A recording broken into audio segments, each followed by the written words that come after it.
There's a stunning wake-up call about rising sea level. A new report in Marin County highlights hundreds of buildings at risk of flooding in the next 15 years and beyond.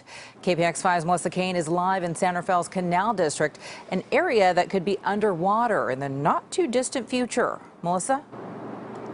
The Marin County Board of Supervisors today was presented with a more than 400-page report that predicts in 15 years there will be a 10-inch sea level rise along the Marin coast. And it would be catastrophic for places like this, the Canal District, both of the piers and infrastructure, and also the apartments that have been built so close to the water. Marin already floods. One of the things with sea level rise is that a lot of the areas that had traditionally been wetlands before we developed returned to wetlands. Last year, Highway 37 in Marin was shut down for 27 days because of flooding. Imagine if that was permanent. Chris Chu led the effort to put together a report to show the future of Marin when sea levels rise.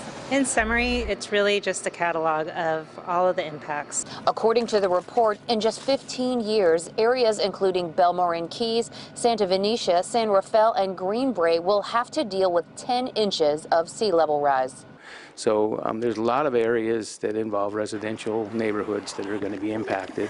Supervisor Dennis Rodoni represents Corte Madera and San Rafael, areas that will be seriously impacted by sea level rise, according to the report. It's going to be a challenge because we don't even know what the scale and scope of the projects are yet and what they may cost. The public has until May 29th to comment on the report. The next step is developing a plan full of fixes to deal with the flooding, and that means money.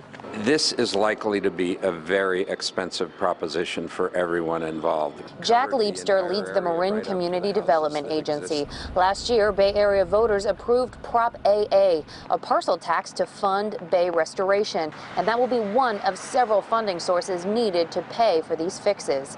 And the alternative? Our projections show that Stinson Beach will be gone by the end of the century. Now, we asked whether they expect to receive federal funds given the position of some in the Trump administration, and we're told that this is a long-term, multi-year project, and so while they're going to try, they're not convinced that the Trump administration is going to have the last word. There may be another administration that they can hit up for federal funds. Veronica? Well, Melissa, what are some of the fixes that they've been discussing?